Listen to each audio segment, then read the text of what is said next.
안녕하세요. 신우 때문에 복장 터져서 남편과 이혼한 30대 여성입니다. 애도 있고, 그래서 이혼까지는 안 하려고 부단히 노력했는데 무신경한 시댁에 헛소리 짓거리는 신우까지. 더는 감당이 안 되더라고요. 남편과는 직장 상사의 소개로 만났습니다. 직장 상사랑 예전에 같이 일하던 직원이라면서 사람이 착실하고 괜찮다고 한번 만나보라 하더라고요. 상사가 주선하는 소개팅이라니, 당시 저는 이직하고 얼마 되지 않았던 상황이라 이래저래 거절하기가 쉽지 않았네요. 그래서 밥이나 한 끼 먹고 온다 생각하고 나갔던 자리였지요. 하지만 남편과 저는 둘 다 취미가 테니스였고 또 반려동물 동호회에 가입해 있었을 만큼 취향과 성향이 비슷했어요. 그래서인지 말도 잘 통했고 같이 있는 동안에는 시간 가는 줄 모를 정도였지요. 이후로 저희 관계는 급속도로 발전하여 금세 사귀는 사이가 되었고 사귄 지 1년 반 만에 결혼까지 약속하게 되었습니다. 결혼 이야기가 나오면서 시댁에 처음 인사를 드리러 갔어요. 남편 말에 의하면 남편 나이 18살, 그리고 손희 씨는 21살 때 아버님께서 급성위암으로 세상을 떠나셨답니다. 원래도 경제적으로 넉넉한 집안은 아니었는데 아버님이 돌아가시면서 급격하게 가세가 기울었고 이후로 어머님이 건물 청소며 식당일, 그 밖에도 온갖 자비를 하며 남편과 신우 뒷바라지를 해주셨다고 해요. 제가 인사를 드리러 갔던 그 시기에도 어머님은 마트에서 일하고 계셨고요. 그래서 남편이 어머님에게 아무래도 애틋한 마음이 있었는데 그거야 저도 저희 부모님께 느끼는 고맙고 죄송한 감정과 비슷하다 생각했습니다. 무엇보다도 부모에 대한 효심이니 제가 존중해야 할 부분이라고 생각했고요. 그렇게 만나게 된 어머님은 이렇게 표현해도 될지 모르겠지만 한눈에 봐도 성격이 보통이 아니겠구나 싶으셨어요. 목소리도 크시고 말도 솔직히 좀 함부로 하시더라고요.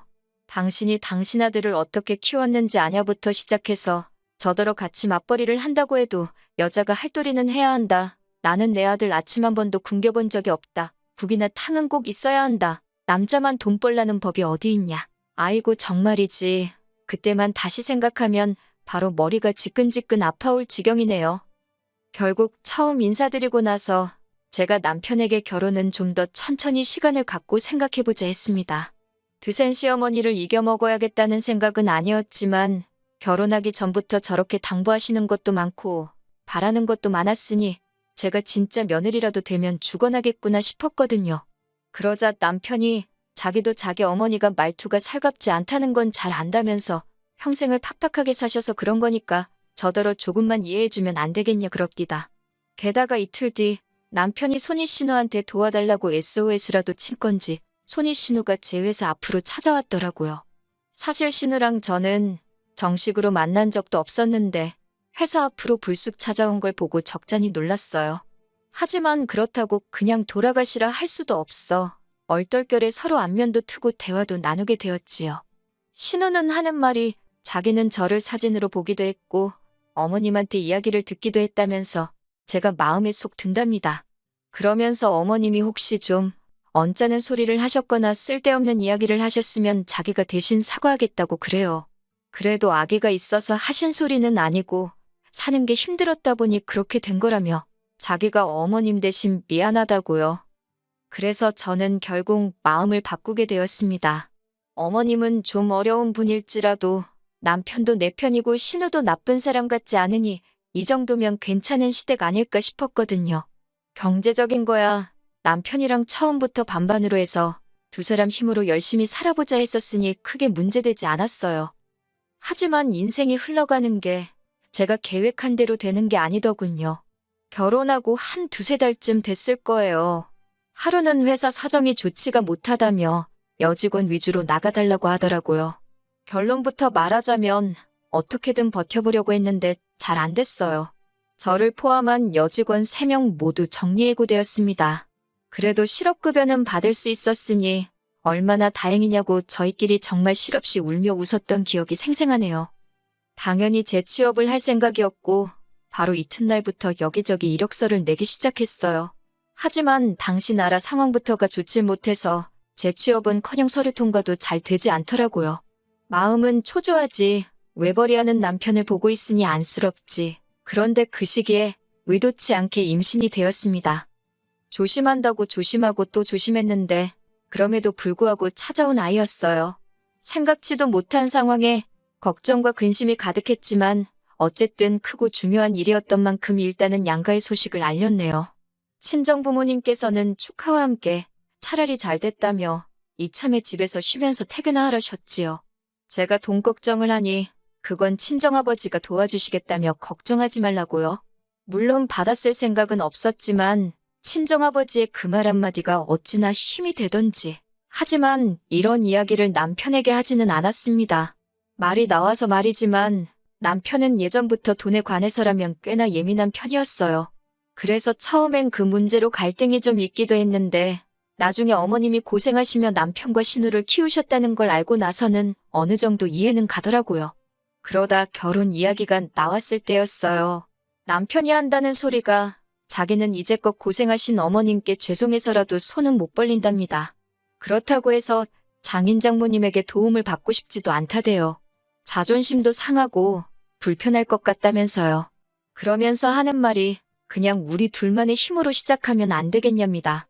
그리고 솔직히 그때는 제 눈에 콩깍지가 씌어도 단단히 씌어 있었는지 그런 남편이 독립적이고 책임감 있는 사람처럼 보였네요. 임신 소식을 전하자 어머님의 반응은 친정부모님이 보여주신 것과는 아주 달랐습니다. 스피커폰으로 통화 중이었는데 어머님께서 하신 첫 말씀이 진짜 나을 거냐는 질문이었거든요. 생각지도 못한 소리에 그게 무슨 뜻이냐 하니까 지금 당신 아들 외벌이하고 있는데 저더러 조심 좀 하지 그랬냐고요. 그런데 모질이 같은 남편이 거기다 대고 그게 무슨 소리시냐? 그 한마디를 못하대요. 어머님의 말씀에 속도 상하고 충격도 받아서 애는 저 혼자만 들었냐고 한마디 해버리곤 저 먼저 방으로 들어와 버렸어요. 그리고 얼마 지나지 않아 남편이 들어오더니 한다는 소리가 어머님께서 노파심에 하신 소리라며 저더러 어머님한테 말 좀 사근사근 할 수 없겠냐고 그래요. 그 소리를 들으니 정말 화가 머리끝까지 뻗쳤습니다. 그래서 남편더러 한마디만 더 하면 그 입 찢어버린다고 했더니 놀랬는지 더는 아무 말도 안 하대요. 임신한 지 5개월쯤 되었을 때 있었던 일입니다. 저는 그때도 입덧이 심했어요. 그래서 먹을 수 있는 음식이 몇 가지 안 되었지요. 그런 와중에 어머님의 생신이 되었고 저는 남편더러 혼자 다녀오라 했어요. 그런데 그 소식을 들은 신우가 아무리 그래도 어떻게 며느리가 안 오냐면서 그러면 어머님이랑 신우랑 신우 남편이랑 해서 저희 집으로 오겠다는 거예요. 제가 남편더러 절대 안 된다고 싫다고 했지만 남편이 자기 누나가 너무 강하게 밀어붙여서 자기가 말을 못하겠다나요. 그러면서 그래도 외식할 거니까 집에서 뭐 안 해도 된다고 조금만 참아달라대요. 진짜 욕이 목구멍 끝까지 올라왔지만 뱃속에 있는 아이를 생각하며 참고 또 참았습니다. 그렇게 어머님 생일 당일이었어요.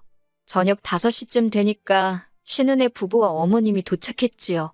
현관을 들어온 신우가 무슨 자기 집 들어오듯이 옷을 벗어서 아무데나 내려놓고는 부엌으로 직진을 하더라고요. 그러더니 저를 보면서 진짜 아무것도 안 했냐고 그러는 거예요. 어떻게 시어머니 생신인데 아무리 입덧이 심해도 그렇지 미역국도 준비를 안 해놨냐면서 대박이라고 빈정거리대요. 어머님도 말씀으로는 미역국은 무슨 미역국이냐며 어쨌든 이렇게 모였으니 좋다 하시긴 했는데 표정은 좋지 않더라고요. 그러고선 뭘 먹을 거냐 이야기가 나왔는데 어머님이 곱창이 드시고 싶답니다. 곱창 소리 듣자마자 저는 다녀들 오시라고 저는 집에 있겠다 했지요. 그랬더니 남편이 그러면 자기도 안 간다고 저랑 둘이서 집에서 뭐 따로 시켜 먹을 테니 셋이서 갔다 오라고 그러는 거예요. 그러자 이번에도 신우가 한다는 소리가 생일 주인공이 며느님 배려해서 여기까지 왔는데 밥도 같이 안 먹는 거냐며 이건 경우가 아니랍니다. 말이 나와서 말인데 어머님이고 신우고 꼭 자기들 마음에 안 드는 게 있으면 저더러 며느님 그러면서 매기더라고요. 아무튼 신우가 한마디 쿵하고 하니까 어머님도 짝하듯이 당신 팔자가 그러면 그렇지라며 간만에 모여서는 니들 너무한다 그러시는 거예요. 저도 화가 많이 났지요. 어머님도 입덧 해보셨을 거 아니에요. 그래서 결국엔 제가 알겠다고 참고 먹어보겠다고 하고 따라갔어요. 그리고 어떻게 되었냐면 결국 곱창집 바닥에 거하게 토했어요. 진짜 마지막 한 방울까지 다 개워낸 것 같네요.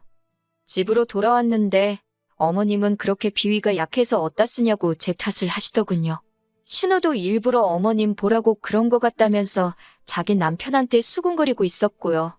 남편은 뭐가 그렇게 죄송한지 어머님한테도 마음 푸시라 사과를 하고 있었고 신우한테도 미안하다고 그러고 아니 도대체 뭐가 미안하고 뭐가 죄송한 건지 이해가 안 되더군요. 안 가겠다는 사람 있는 대로 불편하게 만들어서 따라 나섰다가 이 사단이 난 건데 이후로 아이 낳을 때까지 시댁에 연락 한 번도 안 했습니다. 전화고 문자고 안 드렸어요. 와도 무시하고 남편한테 하라고 하고 네, 일부러 그랬습니다. 어머님이건 신우건 간에 한 번만 더 부딪혔다간 스트레스 받아서 제가 어떻게 될 것 같더라고요. 그래도 다행히 시간은 흘러 저는 아들을 출산했어요.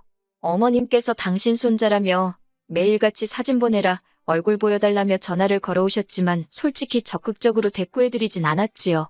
남편 출근하고 나면 혼자서 하루 종일 애하고 씨름을 해야 하는 상황이었는데 어머님 비위까지 맞춰드릴 정신이 없었거든요. 그러다 작년 여름이었습니다. 남편 생일이었는데 어머님이랑 신혼애가 축하해주러 온다대요. 아마 제가 애 낳고 한 번도 먼저 오라 소리를 안 하니까 어떻게든 올 구실만 찾고 있던 것 같아요. 하지만 막상 남편 생일이 되자 축하해주러 왔다는 사람들이 어째 다들 빈손으로 온 건지 아무튼 사람들이 모였으니 배달 음식을 몇 개 시켰습니다. 어머님은 당신 아들을 붙들고 생일인데 미역국도 못 얻어먹었냐 하시더니 포동포동한 남편 얼굴을 부여잡곤 살이 왜 이렇게 빠졌냐 그래요. 살은 애랑 씨름하는 제가 빠졌는데 그렇게 치킨이며 해물찜이며 음식들이 도착을 했어요. 그런데 사람이 갑자기 많아서 그런지 애가 자지러지게 울더라고요. 어쩔 수 없이 저는 애를 데리고 안방으로 들어가 애를 달래기 시작했지요. 그런데 20분이 지나도 칭얼대길래 그냥 무릎에 앉혀놓고 식사를 해야겠다 생각하고 거실로 나왔습니다. 그랬더니 이건 뭐 벌써 그릇을 핥다시피 먹어치웠더군요. 제 건 덜어놓지도 않고 그 음식이 뭐라고 생각하실 수도 있지만 그때는 그게 그렇게 서럽더라고요. 그래서 저도 모르게 울었네요. 그랬더니 어머님께서 살다 별꼴을 다 보겠다며 치킨 한 마리 시켜줄 테니 너 혼자 다 먹으랍니다. 하지만 어머님보다 더 저를 화나게 한 건 바로 신우였어요. 신우가 한다는 소리가 아무리 그래도 그렇지 시어머니 앞에서 우는 며느리가 어디 있냐 그래요. 자기는 자기 시어머니한테 후라이팬으로도 맞았지만 이렇게 못난 모습은 보인 적이 없다나요. 어이가 없어서 언니나 실컷 맞으면서 살라고 나는 그렇게는 안 산다 했습니다. 그리고 어느샌가 눈물은 속 들어가고 저는 그동안 쌓였던 감정을 속사포처럼 쏟아냈어요. 왜 매번 멋대로 행동하고는 나를 이상한 사람으로 만드느냐고 언니도 며느리면서 어쩜 그렇게 제 마음을 몰라주느냐고요. 그랬더니 남편이 저를 말리면서 그만하랍니다. 신우는 어머님이 걱정돼서 그러는 거지 제가 미워서 그러는 게 아니라나 어쩐다나? 결국 제가 남편더러 이 XX야 네가 제일 나쁘다고 욕을 했어요. 모지레같이 지 마누라 편도 못 들어주는 주제에 무슨 결혼을 하자 들었냐고요. 그러면서 제가 안고 있던 애를 남편한테 줬습니다. 네가 키우라고 나는 너가 싫어서 얘한테도 정이 뚝 떨어졌다고 못 키우겠다고요. 그러자 어머님이 뒷목을 잡으시더니 세상에 저런 엄마가 어디 있냐입니다. 남편도 지금 무슨 소리를 하는 거냐고 뭐 하는 짓이냐고 소리를 지르고 애는 울고 신우도 저더러 미쳤다고 마음대로들 짓거리라 하곤 핸드백하고 차키만 챙겨서 나왔어요. 그리고는 친정으로 향했지요. 연락도 없이 찾아온 저를 보고는 친정 부모님도 심상치 않은 상황임을 직감하셨다대요. 제가 눈물 콧물 흘리며 친정 부모님더러 이혼하고 싶다 했습니다. 무신경하게 말씀하시는 어머님도 싫고 신우하는 짓도 재수없고 무엇보다 남편한테 조금도 의지를 할 수가 없다고요. 그랬더니 친정 부모님도 그러면 살지 말랍니다. 요즘 같은 세상에 이혼이 흠이냐고 애도 줘버리고 새 출발하라시대요. 이후로 지리한 소송 끝에 제가 양육권 포기하고 이혼했습니다. 어머님이 저더러 애는 그래도 엄마가 키워야 하는 법이라며 이제라도 마음 고쳐먹으라 하질 않나 신우가 자기가 엄마 입단속 시키겠다며 마음 풀나질 않나 별의별 어줍잖은 소리를 하기도 했지만 넘어가지 않았네요. 누군가는 저를 욕하겠지요. 살다 보면 지금 겪었던 일들 아무것도 아닐 거라고. 그렇지만 나쁜 사람이라고 욕을 먹는 한이 있어도 저는 제 인생이 더 소중합니다. 애가 그리운 날도 있을 테고 제 결정을 후회하는 순간도 오겠지만 지금 이 순간만큼은 미련 없이 후련합니다.